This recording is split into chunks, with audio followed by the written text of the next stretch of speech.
Hello friends, आज के इस वीडियो हम क्लास 12 रसायन विज्ञान का चैप्टर 3 वैद्युत रसायन के सभी इंपॉर्टेंट क्वेश्चन देखने वाले हैं। बस इस वीडियो को बिना स्किप किए शुरू से लेकर अंत तक बन रही है। और जितने क्वेश्चन हम बताने वाले हैं, यदि इतने क्वेश्चन को आप तैयार कर लेते हो 100% यही क्वेश्चन बोर्ड एग्जाम में आएगा। चलिए वीडियो शुरू करते हैं बिना देर करते हुए। वीडियो शुरू करने से पहले एक छोटा सा रिक्वेस्ट है, यदि हमारे यूट्यूब चैनल JPXYZ स्टडी पर नए हैं, इस चैनल को सब्सक्राइब कर लीजिए, क्योंकि इस चैनल पर सभी विषय के सभी मोस्ट इंपॉर्टेंट क्वेश्चन अपलोड किए जाते हैं, जो कि हर एक वीडियो आपके लिए महत्वपूर्ण है। इसलिए इस चैनल को सब्सक्राइब करके इस चैनल से जुड़ जाइए। और चैप्टर 1 चैप्टर 2 के वीडियो का लिंक डिस्क्रिप्शन बॉक्स में आपको मिल जाएगा, वहाँ से आप सिंपली चैप्टर 1 चैप्टर 2 को कवर कर सकते हो। चलिए चैप्टर 3 वैद्युत रसायन के सभी इंपॉर्टेंट क्वेश्चन को देख लेते हैं। पहली परिभाषा है ऑक्सीकरण।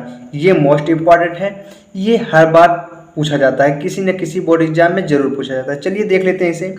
पदार्थों, परमाणुओं, अणुओं, आयनों द्वारा एक या एक से अधिक इलेक्ट्रॉन त्याग करने की प्रक्रिया ऑक्सीकरण कहलाती है। रिएक्शन देख लेंगे।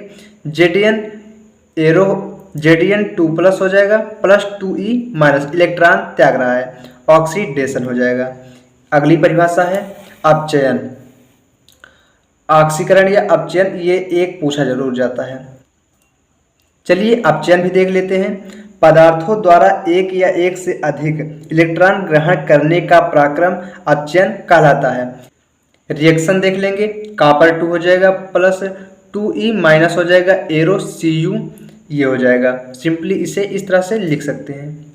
अगली परिभाषा है रेडॉक्स अभिक्रिया। चलिए इसे भी देख लेते हैं। ऐसी रासायनिक अभिक्रिया जिसमें एक पदार्थ से दूसरे पदार्थ में इलेक्ट्रॉनों का स्थानांतरण होता है, रेडॉक्स अभिक्रिया कहलाता है। इसका सिंपली परिभाषा ये हो जाएगा। चलिए अगली परिभाषा देख लेते हैं। विशिष्ट चालकत्व या चालकता। विशिष्ट प्रतिरोध का व्युत्क्रम विशिष्ट चालकत्व या चालकता कहलाता है। इसे के कंपा से व्यक्त करते हैं। कंपा = 1/ρ हो जाएगा, इसका सिंपल सूत्र हो जाएगा। अगली परिभाषा है तुल्यांकी चालकता। किसी विलयन के एक निश्चित आयतन में उपस्थित विद्युत अपघट्य के 1 ग्राम तुल्यांक में उपस्थित आयनों की चालकता उसकी तुल्यांकी चालकता कहलाती है। इसे सिग्मा EQ से व्यक्त करते हैं। Sigma EQ = K × 1000/N। ये के कंपा है। अगली परिभाषा है मोलर चालकता। ये भी मोस्ट इंपॉर्टेंट है। फिलहाल दोस्तों जितने क्वेश्चन हम लिखे हैं पूरे मोस्ट इंपॉर्टेंट ही हैं, जिसे सभी को याद करना बहुत ही जरूरी है। चलिए देख लेते हैं मोलर चालकता। 1 मोल वैद्युत अपघट्य युक्त विलयन की चालकता उसकी मोलर चालकता कहलाती है। इसे सिग्मा m से व्यक्त करते हैं। सिग्मा m = कंपा × V।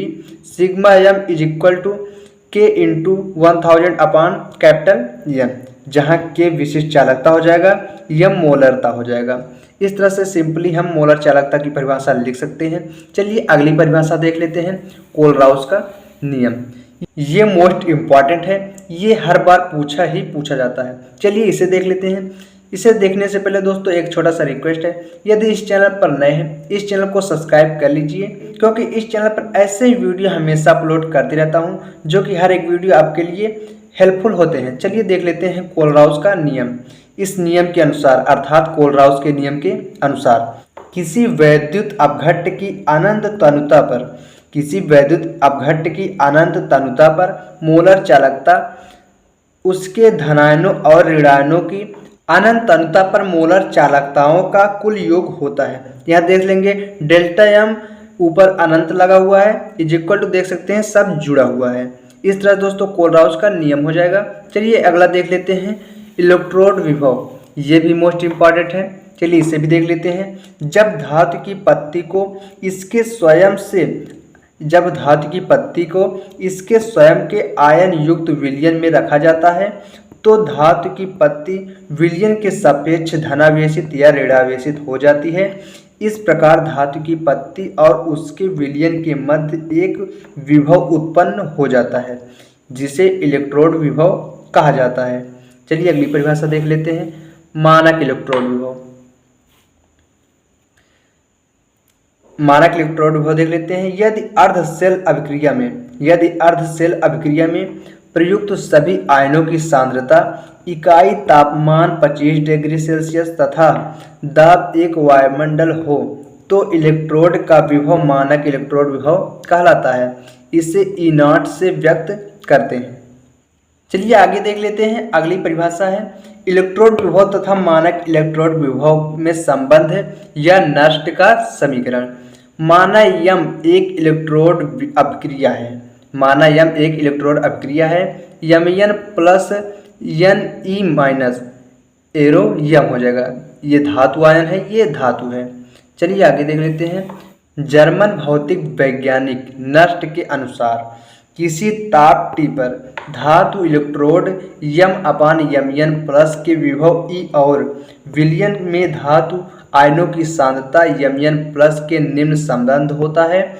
E = E0 minus 2.303 RT अपान NF log 10 1 अपान Mn प्लस। समीकरण 1 हो जाएगा, जहां पर E0 धातु का मानक इलेक्ट्रोड विभव है। R का मान 8.31 जूल केल्विन मोल इनवर्स हो जाएगा। T बराबर परम ताप केल्विन में हो जाएगा। F = हो जाएगा फैराडे का नियतांक, जिसका मान हो जाएगा 96,485 या 96,500 हो जाएगा। N = इलेक्ट्रोड अभिक्रिया में भाग लेने वाले इलेक्ट्रॉन के मोलों की संख्या हो जाएगा। यमन का हो जाएगा विलयन में धातु आयनों की सक्रिय मोल प्रति लीटर में हो जाएगा। समीकरण एक इलेक्ट्रोड अभिक्रिया की नष्ट समीकरण कहलाती है। 25 डिग्री सेल्सियस प्रति T = 298.15 केल्विन हो जाएगा। परम ताप T का मान नष्ट समीकरण में रखने पर E = E0 माइनस 0.0591 अपान में 0 हो जाएगा। log 10 1 अपान Mn प्लस इसकी सांद्रता हो जाएगी। चलिए आगे देख लेते हैं। अगली परिभाषा है वैद्युत रासायनिक श्रेणी। ये भी मोस्ट इंपॉर्टेंट है। उसके नीचे वैद्युत अपघटनी सेल, ये भी मोस्ट इंपॉर्टेंट है। चलिए देख लेते हैं पहले वैद्युत रासायनिक श्रेणी। विभिन्न धातुओं को उनके मानक इलेक्ट्रोड विभवों के क्रम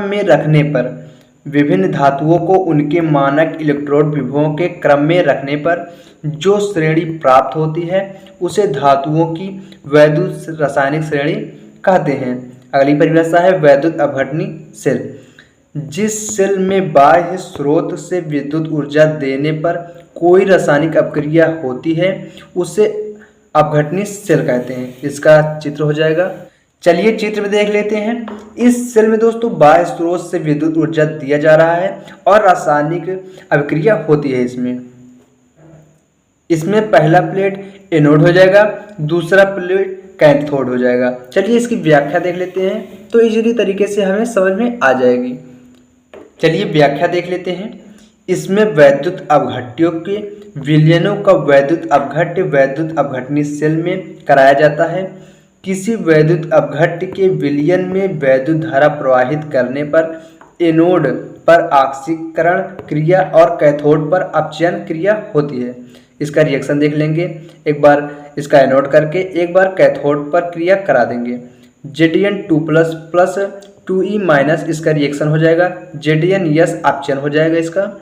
इसमें 2Cl माइनस हो जाएगा और इसका रिएक्शन हो जाएगा Cl2 हो जाएगा प्लस 2E माइनस इसका ऑक्सीकरण हो जाएगा।